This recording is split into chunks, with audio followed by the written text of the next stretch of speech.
Hey now, PJ's Comics Expert here, going through my collection of videos. This is short box number 1. This is going to have some... This is going to... Pardon that. This is going to have some independent books in there, as well as some older Marvel stuff, and maybe even some larger, that formerly independent publishers. So I'm going to start off with one of Mike Grell's creations. This is Starslayer. This is similar to Warlord a little bit. It's just the opposite storyline. And the significance of this issue, I mean, not only is it the first appearance of Starslayer, but it's also the first ad for the Rocketeer. Yes, Disney's Rocketeer. It was a comic book long before it was a movie. This is actually the first full appearance of the Rocketeer in Starslayer number 2. The story continues in number 3 and number 4. And then what happened in number 5 was the second appearance of Gru the Wanderer. And then we have number 10. By then, Pacific Comics had gone under. And so by number 10, this is actually the first appearance of Grim Jack. Okay, enough of Starslayer. Now, where that Starslayer Rocketeer story ended, it actually picked up in this book. This is actually it has some Ditko artwork in it. Has some Steve Ditko artwork in it. I have a co-director here with me today, so pardon the background noise. And then here was the conclusion. This one actually left you with a cliffhanger, and then Eclipse Comics had the rights briefly and finished this story in the special edition of the Rocketeer number 1. Alright, now moving on to some more to some Marvel. I've got some Thor books to show you today. So let me get these organized here. Alright, picked these up recently. That is Thor 137, first appearance of Ulik. 134, first appearance of the High Evolutionary.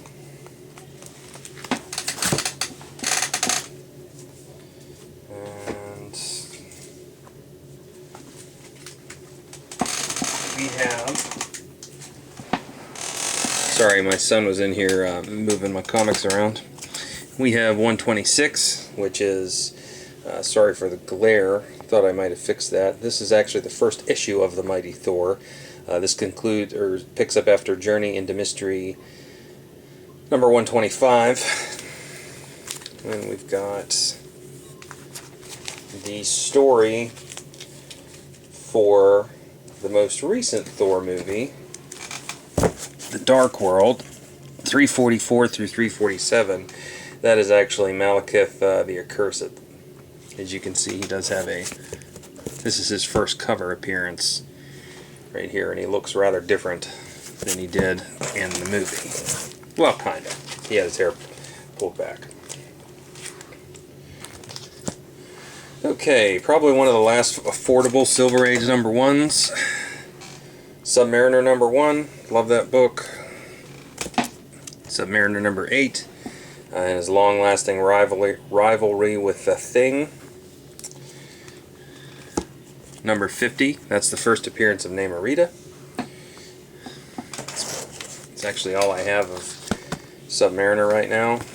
Got some interesting books for you.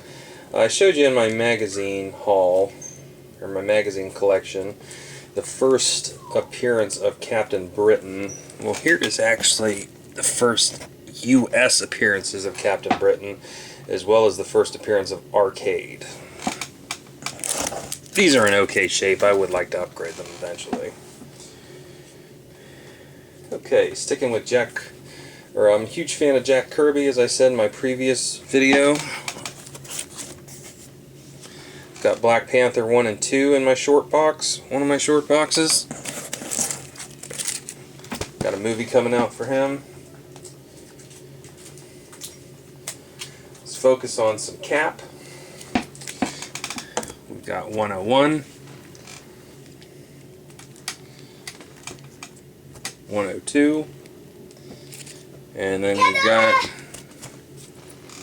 113. It's actually a Steranko cover. And we've got annual number 8. That is a Mike Zeck cover. Picked that up at the most recent Pittsburgh local con. Okay, this is a really rough copy. Fantastic Four annual number 2. This is, as you can see, it's got tape marks on it. This is the origin of Dr. Doom. However, I do love that old Fantastic Four stuff. Here we've got 51. This Man, This Monster. Missing 52. Do have 53. First appearance of Claw.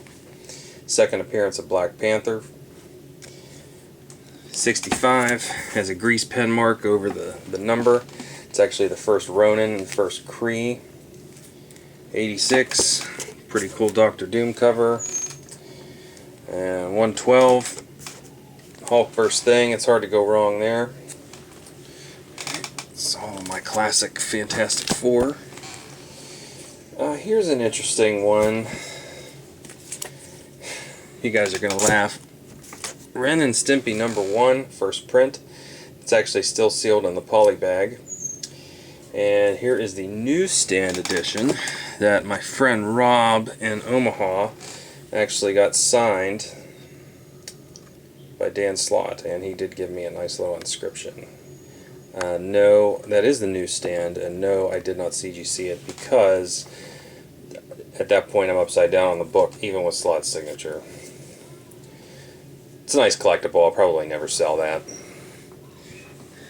And just for the hell of it, Ren and Stimpy Show number 6, Powder Toast Man versus Spider-Man, and I love the masthead line because no one demanded it.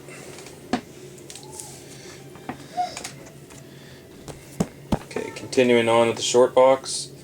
So they're making a Conan movie, I heard, a new one. So why not celebrate that with Conan the Barbarian number 1? That's the first comic book appearance of Conan. I hear it's going to be King Conan, so why not get King Conan number 1 too while we're at it? And I also heard that Red Sonja is going to be in there. So we've got Conan number 23 and 24. Those are the Red Sonja, the first appearances of Red Sonja. I believe this is her first cover.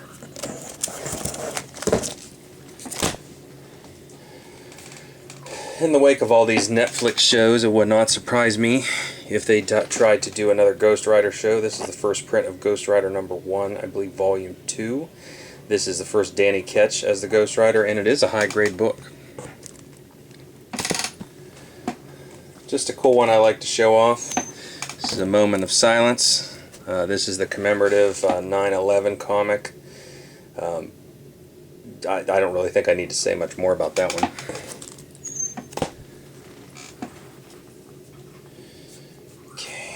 Going on to some independents now. This is Dreadstar number 1. This is the first comic appearance of Dreadstar. This is a Jim Starlin creation, and Epic Comics was the imprint of Marvel that allowed the creators to publish their own characters without any copyright infringement issues. So it was all mostly creator-owned stuff until Frank Miller decided he wanted to publish Elektra. Talk about that in another video. Okay, Destroyer Duck number 1, Lawsuit Benefit Edition. This was Steve Gerber, who was in legal trouble, I believe, with Marvel. He created Howard the Duck. Also did Destroyer Duck. I believe this is some Jack Kirby artwork is in here later, and there's also this is also the first appearance. The backup story is the first appearance of Gru the Wanderer. Yes, Gru the Wanderer first appeared in Destroyer Duck number 1. Speaking of Gru, here's his first book under the Epic imprint by Sergio Aragones. He did appear as in PC Comics, as I showed you, the Star Slayer books. He also had his own solo series, and then PC went under. PC, I believe, was Pacific. Okay, back to some more Marvel Silver Age. Strange Tales 136. That's the second Nick Fury in S.H.I.E.L.D. Second appearance of S.H.I.E.L.D. That is 138. I believe that is the first appearance of Eternity. And then here is 168, which is the last issue. I do have a thing for these last issues. You'll see that here real soon. So, still going on with Silver Age. One of my personal favorites. I love this book. I would love to get a nice upgraded copy. This is Tales of Suspense 65. This is the first Silver Age appearance of the Red Skull. Here is number 90. Awesome Red Skull cover. And then here is 99, which is the last issue of the series. This would go on to be Captain America number 100. Everybody knows that cover. Iron Man and Submariner number 1, before either of them got their solo books. Okay, Classic Avengers 125 Thanos story. Love that book, love that cover. Another cover that I love is this Kang cover, Kang Conqueror. Avengers 129. Jumping into the 90s here. Avengers West Coast number 100. This is the death of Mockingbird. And then we're going to get into some macabre here a little bit. So, let's do this. Let's move these out of the way. I always love these weird characters. Last video had a bunch of Swamp Thing. This one has the Man-Thing. So while that is not the first appearance of the Man-Thing, even though I do own that book, it's in a video that I'm saving for a rainy day. Savage Tales number 1. The significance of this is this actually ends Man-Thing's story into Adventure into Fear. And it'd be the next one, I believe, is Morbius's story in number 20. I think I have that book somewhere. Oh, how can I forget? That's also the first appearance of Howard the Duck. Yes, from Guardians of the Galaxy. Yes, that was an Easter egg, and most likely Marvel will never reboot that terrible, awful movie. Hopefully. Man-Thing in his first solo book. Second Howard the Duck. Here is Man-Thing in...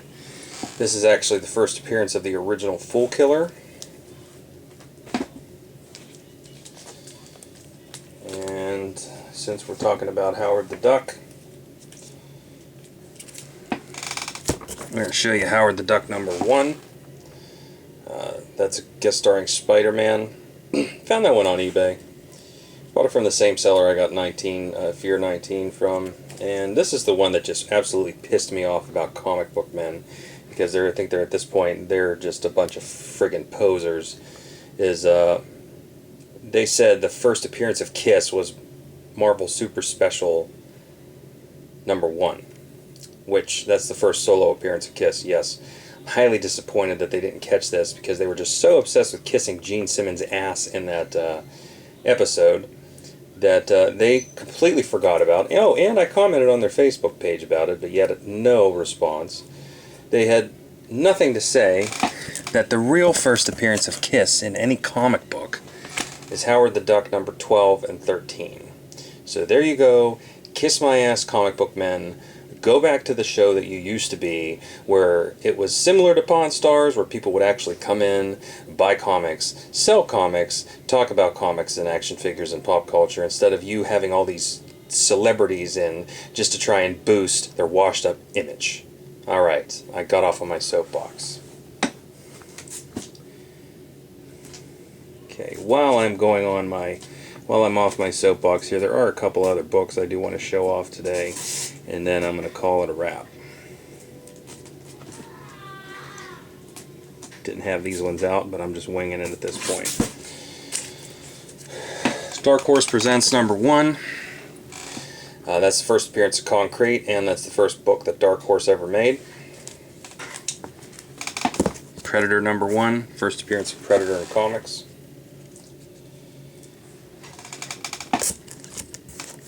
Dark Horse Presents 24, an early Aliens appearance. I believe that might even be the first appearance of the Queen. And then we've got 34, which is a lead-up issue to Alien vs. Predator. 35, a lead-up issue. And then I've got both covers of 36, which actually is the Aliens vs. Predator well before the movies ever came out.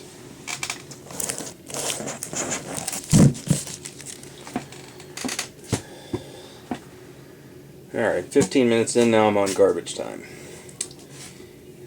So I'm going to show off a couple more here, just for the hell of it.